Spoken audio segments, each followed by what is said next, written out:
So అందుకని మేము చాలా డీప్గా ఆలోచించి వి థాట్ ఇలాంటి మనం ఈ ఇండస్ట్రీకి వస్తే బలంతో రావాలి, లాంగ్ టర్మ్ ఉండాలి అనే వచ్చాము. అండ్ ఇవాళకి ఉన్న if definitely any business is risky అండి, ఫిల్మ్ బిజినెస్ అయినా కానీ ఏదైనా రిస్కీయే. ఇప్పుడు మాకున్నది నాలెడ్జ్ ఎక్కువ మటుకు క్రియేటివ్ ఫీల్డ్లో ఉన్నాం కాబట్టి మేము from creative people especially writers, టెక్నీషియన్కి మాకు చాలా గౌరవం, రెస్పెక్ట్, యాక్టర్స్కి అందరికీ.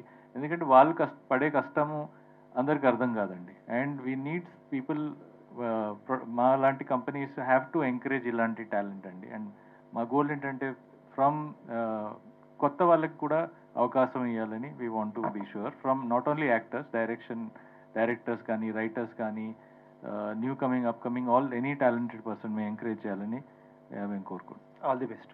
Thank you. అబూర్ రవి గారు.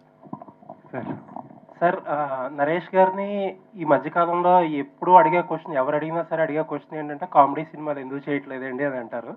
ఆయన చెప్పే ఒక ఆన్సర్ ఏంటంటే జనాల్లో సెన్సిటివిటీ అనేది బాగా పెరిగిపోయింది, ఇప్పుడు ఈజీగా మనోభావాలు అనేవి హట్ అయిపోతున్నాయి, కామెడీ చేయడం అనేది చాలా రిస్క్ అయిపోయింది, ఒకప్పట్లో లేదు అని చెప్పేవారు.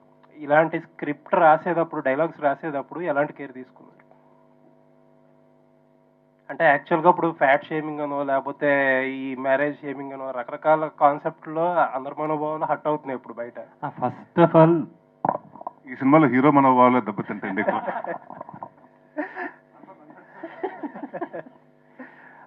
మేమిద్దరం కూర్చున్నప్పుడు అసలు అలాంటివి లేకుండా ఫన్ ఎలా చేయాలి అన్న దాని మీదే ఫస్ట్ ఎక్సర్సైజ్ చేశాం. అండ్ చాలా సెన్సిటివ్గా చిన్నది ఏదైనా ఒక సిచ్యువేషన్ క్రియేట్ చేస్తే దాంట్లో వచ్చే ఫన్ వేరు.